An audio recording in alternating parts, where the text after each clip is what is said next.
Bonjour à tous, vous êtes sur Crasmoto. À votre avis, quel âge a le concept de mobilité électrique personnelle? 10, 20, 50 ans? En réalité, ce concept a un peu plus de 150 ans. Avec l'apparition des premiers vélos au XIXe siècle, les ingénieurs ont immédiatement été envahis par l'idée de trouver un moyen pour que ce vélo puisse avancer tout seul. Le concept de la moto électrique a été breveté pour la première fois en France, et en peu de temps, pour tard que d'être de Chartementar, pas moins de 3 demandes de brevet ont été déposées. Voici par exemple le dessin de brevet de Joseph Marie du 28 avril 1869 qui décrit en détail un moteur électrique destiné à entraîner l'aimant d'un vélo électrique. Le brevet de Louis-Guillaume Perrault de 1871 évoquait aussi la possibilité d'utiliser un moteur électrique. Et voici le tricycle électrique de Gustave Trouvé, le premier véhicule électrique ou motocyclette réellement construit, si vous préférez. Il a été présenté au public le 19 avril 1881. Où est ce que je veux en venir? Tous ces inventeurs ont en commun une passion pour le transport électrique. Et dans ce récit en particulier, je voudrais évoquer une de ces personnalités et le véhicule électrique qu'il a créé. Cette personnalité, c'est le Britannique Clive Sinclair, et sa création est une voiture électrique à 3 roues appelée Sinclair C5. Au cas où vous ne le sauriez pas, la Sinclair C5 est la voiture électrique la plus réussie des années 80 et la plus produite avant les années 2000. C'est du destin de cette invention que nous allons parler. Bonne séance.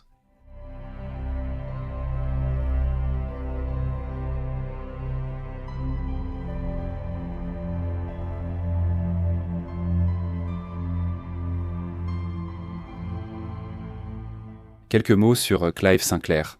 Clive est un homme très compétent et particulièrement visionnaire.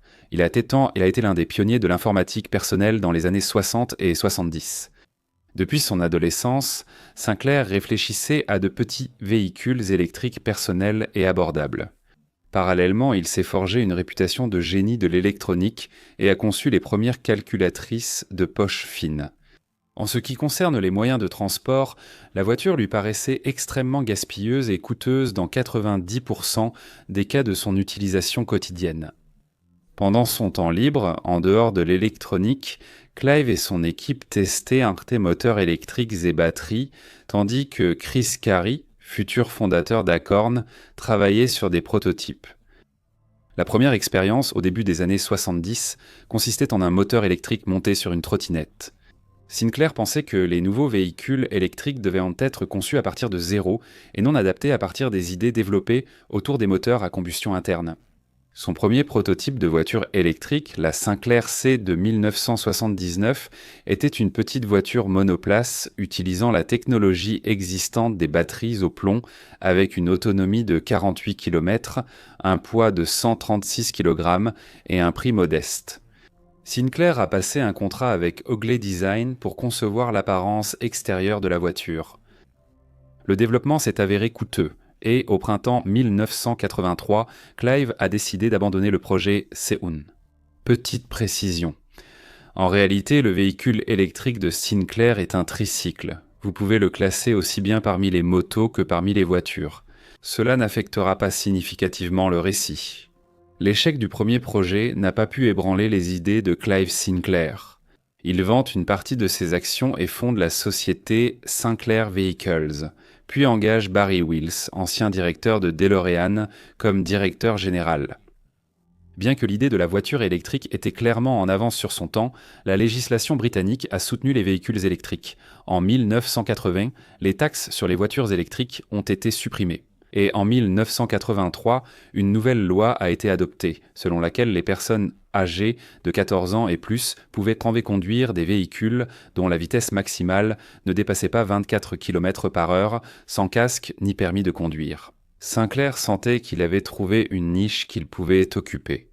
Le nouveau concept de Clive Sinclair était un petit tricycle électrique peu coûteux, pesant environ 40 kg, pour une seule personne, équipé également de pédales au cas où la batterie serait déchargée.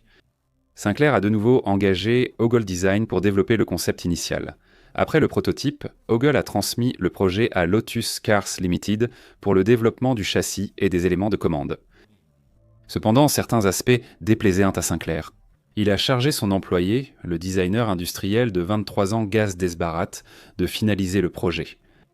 Le tricycle électrique est devenu une mini-fusée futuriste avec une carrosserie en plastique moulé et un châssis en acier tubulaire dessous. Il n'avait quasiment pas de suspension. Tout le concept consistait à créer un véhicule bon marché à produire et facile à utiliser. Selon Desbarat lui-même, son travail consistait à transformer un appareil laid et inutile en un appareil tout aussi inutile, mais plus beau, plus sûr et plus pratique à utiliser. En fait, le Sinclair C5 était un véhicule extrêmement dangereux sur les routes publiques. Le C5 n'avait pas de ceinture de sécurité. Les rétroviseurs étaient optionnels et, à cause de sa taille réduite, il y avait un risque élevé que les conducteurs de voitures ne voient pas ce petit véhicule dans la circulation. Pour le Sinclair C5, les principaux composants étaient fabriqués par les entreprises suivantes.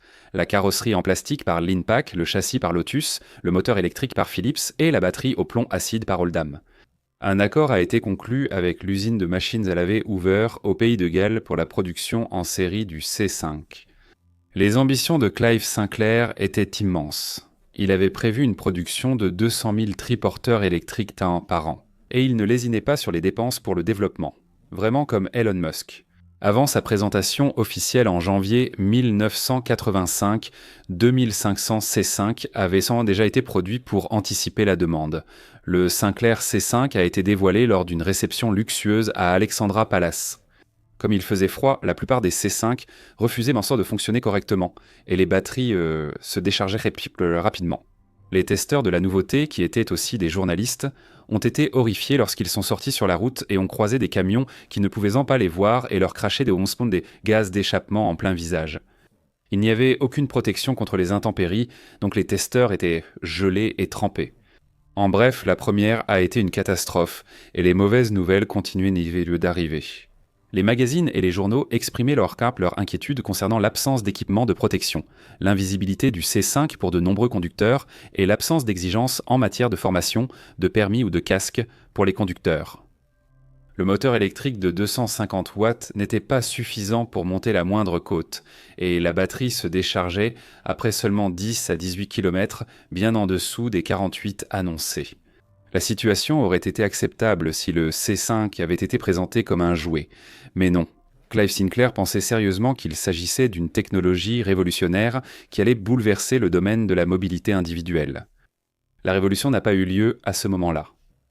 Le C5 s'est avéré être un échec. En 2 premiers mois, 5000 tricycles C5 ont été vendus, y compris aux princes William et Gary. En août 1985, 14 000 exemplaires avaient été construits, et la société Sinclair Vehicles a fait faillite. Les stocks restants ont été vendus par des organisations tierces. Avec le temps, le Sinclair C5 est devenu un objet de collection. Certains utilisateurs ont installé un moteur plus puissant et des batteries de plus grande capacité. Le casse-cou Alan Harper a modernisé son C5 en 2004 et établi un record de vitesse à 241 km/h. Malgré l'échec, la création de Sinclair s'est avérée être le véhicule électrique individuel le plus réussi des années 80 et est resté le plus répandu jusqu'aux années 2000. Il faut comprendre que le progrès technique global est constitué de nombreuses tentatives d'ingénieurs, de concepteurs et d'enthousiastes, et que ces tentatives ne sont pas toujours couronnées de succès. Voilà l'histoire du véhicule électrique personnel Sinclair C5. Ceci conclut mon récit. Merci pour votre attention.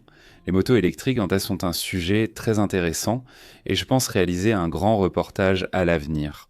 Si tu aimes l'idée, mets un like et écris un commentaire pour soutenir. C'était la chaîne Crass Moto avec vous. À bientôt.